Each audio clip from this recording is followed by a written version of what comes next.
horregatik, gaur hemen gaude, Alberto Muñoz, Edezkai nagusia, eta ni Mikel Nobal, Azterketa Bulegoko arduraduna. Eta, gaurko prentsaurrekoaren helburua, egoeraren azterketa eta, grebaren inguruan, atera dugun informazioaren aurkezpena egitea.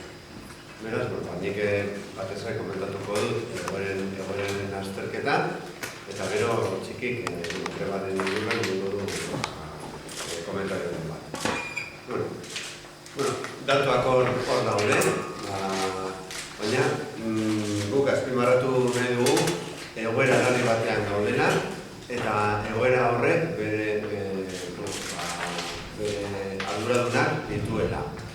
Alde batetik, krisia gero eta sakonagoa da, garrekuto goinaren datuak ikusten baitugu, rezesio baten aurrean gaude, eta rezesio horren ondorioz, langabezia asko igotzen ari da Euskal Herrian.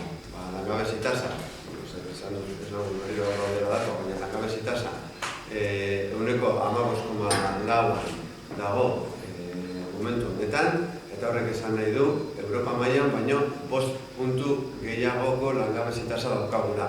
Batzuk esaten dute, gutxi gora bera berdin gaudela Europarekin alderatzen badugu. Hori guztiz gezurra da. 5 puntu gehiago da, ehuneko 50 gehiagoko langabezi tasa daukagula. Beraz, ez da antzeko zerbait da, ehuneko 50 gehiago. Eta, Europa mailan, lehenengo postuetan gaude, langabeziaren ikuspuntu. Gauza bera gertatzen da, behin-behinekotasunarekin. Behin-behinekotasun tasa ehuneko 22,8koa da, eta Europa mailan ehuneko 14,4. Beraz, langabeziaz gain, behin-behinekotasuna lan merkatuaren faktore garrantzitsua da. Eta gero, azpimarratu nahi dugun hirugarren puntua da, langabezian dagoen jendearen babes maila gero eta txikiagoa da. Beste batzuetan non ditugu datuak, hor daude txostenean, baina gaur egun 100 langabetutik 51 ez du ezer kobratzen. Eta krisia hasi zenetik, portzentai hori ehuneko 31koa zen. Beraz, gaur egun babesik gabeko portzentaia krisi hasierakoa baino 10 puntu altuagoa da. Hori, momentu honetan, ikusiko dugu, etorkizunan zer gertatzen da. Beraz, badago egoera bat oso larria. Eta guk, txosten honetan ikusten baduzu bederatzigarren horrian, hartzen dugu, Nazio Batuen erakundeak ONUk egindako txosten bat, garapen eta merkataritzari buruzko txostena 2011koa, baina txosten hau adibide bat besterik ez da. Badaude txosten asko gauza bera esaten dutela. OIT-ek, Munduko Moneta Fondoak eta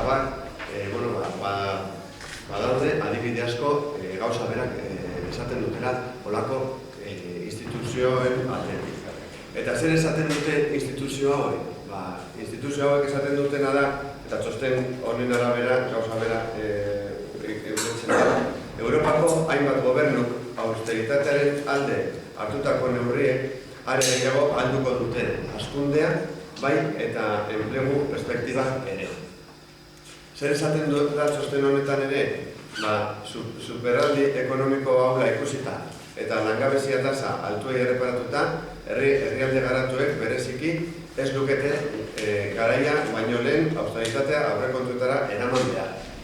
Eta abar zalantzan baino gehiago esaten da gaur egun aplikatzen ari den politika porrot egin duela, ez dela aplikatu behar, ez dela bide berdinetik jarraitu behar, eta goitik bera aldatu behar direla politika hori.